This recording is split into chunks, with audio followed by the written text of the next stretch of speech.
Hi, நான் உங்க கவிதா பேசுறேன். மீண்டும் இந்த கணிதம் வசப்படும் நிகழ்ச்சியில உங்களை சந்திக்கிறதுல ரொம்ப சந்தோஷம். இன்னைக்கும் ஒரு கணக்கோட ஒரு கதையை பார்க்கலாம். ஷன்வியோட அங்கிள் சுவிட்சர்லாந்துல இருந்து வந்திருக்காங்க. அதை பார்த்த உடனே அவளுக்கு ரொம்ப சந்தோஷம். சுவிட்சர்லாந்துல வாட்சஸ் ரொம்ப ஃபேமஸ். சுவிட்சர்லாந்துல தயார் பண்ற வாட்சஸ்லாம் ரொம்ப குவாலிட்டியா இருக்கும், ஹை குவாலிட்டி வாட்சஸ். சுவிட்சர்லாந்து ஒரு அங்கிள் ஒரு வாட்ச் வாங்கிட்டு வந்திருக்காரு ஷன்விக்கு. அவர் சொல்றாரு, உனக்கு கடிகாரத்தை பத்தி என்ன தெரியும்னு சொன்னீங்கன்னா தான் நான் உனக்கு இந்த வாட்சை ப்ரெசென்ட் பண்ணுவேன் அப்படின்னு சொல்றாரு. உடனே ஷன்வி வேகமா ஒரு பேப்பர் எடுத்துட்டு வந்து கடிகாரத்துல இருக்க 12 நம்பர்ஸை வரைஞ்சு அதனோட லைன்ஸை போட்டு இப்படி டோட்டல்ஸ் எல்லாம் 12 அப்படிங்கிறத காமிக்கிறாங்க. அடுத்தது அதே லைனை கிராஸ்ல போட்டு இதனோட டோட்டல்ஸ் எல்லாம் 13 அப்படிங்கிறத காமிக்கிறாங்க. அதுக்குள்ளார ஒரு சர்க்கிள்ஸ் இந்த மாதிரி வரைஞ்சு இதனோட டிஃபரன்ஸ், சர்க்கிள்குள்ள இருக்கிற நம்பர்ஸோட டிஃபரன்ஸ் எல்லாம் 6 அப்படிங்கிறத காமிக்கிறாங்க. ஸோ அங்கிள் வந்து இது மட்டும் போதாதுமா, நீ வாட்சஸ்னா நிறைய டைப் ஆஃப் வாட்சஸ் இருக்கு, அதை நீ தெரிஞ்சுக்கணும் அப்படின்னு சொல்றாரு. அப்படியே அங்கிள் நீங்க சொன்னா நான் தெரிஞ்சுக்கிறேன் அப்படிங்கிறா. இப்போ வாட்சஸ் பத்தி ஏன் தெரிஞ்சுக்கணும் அப்படின்னு ஷன்வி கேட்கிறா. அதுக்கு சொல்றாரு, எல்லா கடிகாரமும் ஒரே மாதிரியானவை இல்லை. கடிகாரத்துல 21 வகை இருக்கு.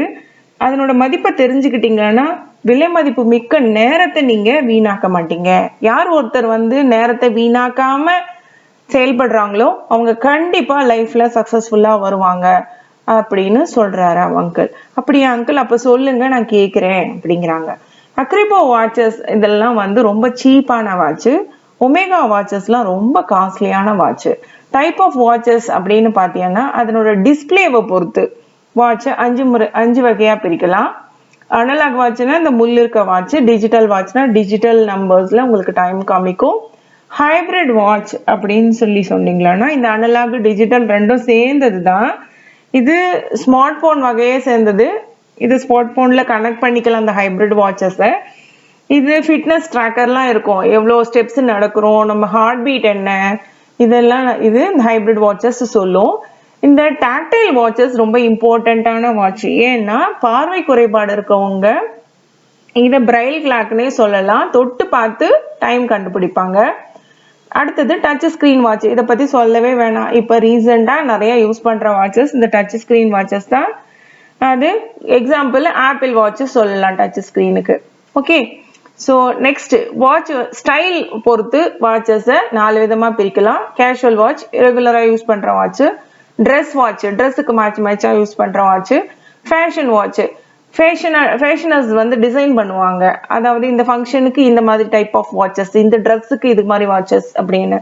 இவங்க வந்து அழகுக்கு மட்டும்தான் முக்கியத்துவம் கொடுக்கறதுனால குவாலிட்டியை கன்சிடர் பண்றது இல்லை. அடுத்தது லக்ஸுரி வாட்சஸ். இந்த லக்ஸுரி வாட்சஸ்ல பாத்தீங்களான்னா இந்த பேட்டக் பிலிப்ல ஆரம்பிச்சு ரோலெக்ஸ் வாட்சஸ் வரைக்கும் நிறைய டைப் ஆஃப் வாட்சஸ் இருக்கு. ஏன் இதை லக்ஸுரி வாட்சஸ்ன்னு சொல்றோம் அப்படின்னா இது ஹை குவாலிட்டி வாட்சஸ், இதுல கோல்டு டைமண்ட் இதெல்லாம் யூஸ் பண்ணுவாங்க. சரிங்களா? ஓகே, நெக்ஸ்ட் அதனோட மூவ்மெண்ட்டை பேஸ் பண்ணி வாட்சஸை 6 விதமா பிரிக்கலாம். குவாட்ஸ் வாட்ச், இதுல குவாட்ஸ் யூஸ் பண்ணி மூவ் பண்ணும். மெக்கானிக்கல் ஆட்டோமேட்டிக் வாட்ச் வந்து பாத்தீங்கன்னா நம்ம கையில கட்டின உடனே ஆட்டோமேட்டிக்கா நம்ம ஹேண்ட் மூவ்மெண்ட்டையோ இல்ல நாடி துடுப்பையோ யூஸ் பண்ணி கிளாக் அந்த வாட்ச் ஓட ஆரம்பிச்சிரும். சோலார் எனர்ஜி யூஸ் பண்ணி ஓடுற வாட்ச். கைனட்டிக் வாட்ச்னா கைனட்டிக் எனர்ஜி யூஸ் பண்ணி ஓடுற வாட்ச். இந்த குரோனோமீட்டர் வாட்ச் ரொம்ப ஃபேமஸான வாட்ச். இதை பத்தி நான் கண்டிப்பா உங்களுக்கு சொல்லியே ஆகணும். இது என்னன்னா இது சுவிட்சர்லாந்துல மட்டும்தான் தயாராகுது. இந்த குரோனோமீட்டர் வாட்சை தயார் பண்றவங்களுக்கு 16 டெஸ்ட் இருக்கா. அந்த 16 டெஸ்ட்லயும் அவங்க பாஸ் பண்ணினா மட்டும்தான் இந்த குரோனோமீட்டர் வாட்சை அவங்க தயார் பண்ணவே முடியுமா. அப்போ அந்த வாட்ச் எவ்வளவு குவாலிட்டின்னு யோசிச்சுக்கோங்க. இது வந்து ரொம்ப ஹை குவாலிட்டி மெட்டீரியல்ஸை யூஸ் பண்ணி தயார் பண்ற வாட்ச் இந்த குரோனோமீட்டர் வாட்ச். சுவிட்சர்லாந்துல மட்டும்தான் தயாராகுது. அடுத்தது இந்த ஸ்ப்ரிங் டிரைவ் வாட்ச். இந்த ஸ்ப்ரிங் டிரைவ் வாட்ச் ஒரு மெயின் ஸ்ப்ரிங்கை வந்து மெயினா வச்சு அதுல இருந்து ரேடார் மூலமா இயங்குது. அடுத்தது பேஸ்ட் ஆன் பவர் சோர்சஸ் பொறுத்து 3 டைப் ஆஃப் வாட்சஸ் இருக்கு. Solar watch, quartz watch, smart watch. Solar பவரை யூஸ் பண்றது, குவாட்ஸ் பவரை யூஸ் பண்றது. அடுத்தது ஸ்மார்ட் வாட்சஸ் பத்தி கேட்கவே வேணாம், நம்ம ரீசன்ட் கம்ப்யூட்டர். இது ஒரு குட்டி கம்ப்யூட்டர்னே சொல்லலாம். இதுல ஏகப்பட்ட ஸ்டோரேஜ் இருக்கு. கம்ப்யூட்டரை போலவே எல்லா ஃபங்க்ஷன்ஸும் அதுல இருக்கு.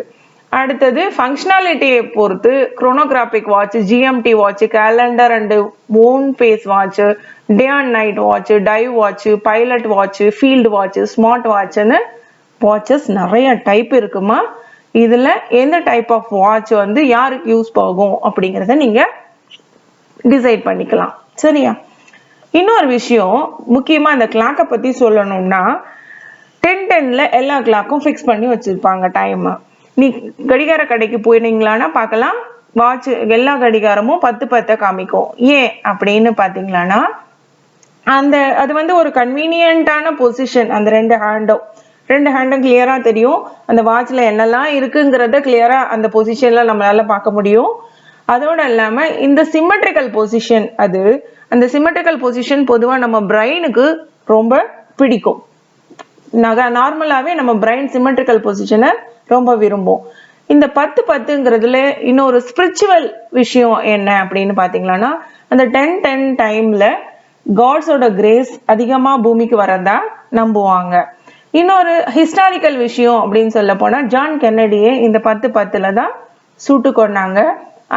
அவரை சுட்டு கொண்ட அந்த 10:10 அந்த நேரத்துல ஈவன் ஒரு டிராயிங்ல இருக்க வாட்ச் கூட 10:10 டைம் காமிச்சதா அந்த அமெரிக்கன் மக்கள் ரொம்ப பெருமைப்பட்டுக்குவாங்க. இன்னொரு விஷயம், இப்ப வாட்சை பத்தி நம்ம படிச்சாச்சு இல்லையா? அடுத்தது உங்களுக்கு ஒரு கொஸ்டின். இப்போ ஷன்விக்கு அவ அங்கிள் இந்த கொஸ்டினை கேட்டு அவ ஆன்சர் பண்ணி அந்த வாட்சை கிஃப்டா வாங்கிட்டா. நீங்க இப்போ இதுக்கு ஆன்சர் பண்ண போறீங்க. ஓகேவா?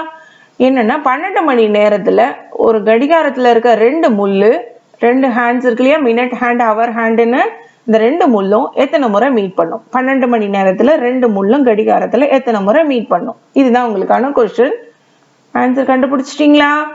நான் இப்ப ஆன்சர் சொல்லவா? ஓகே.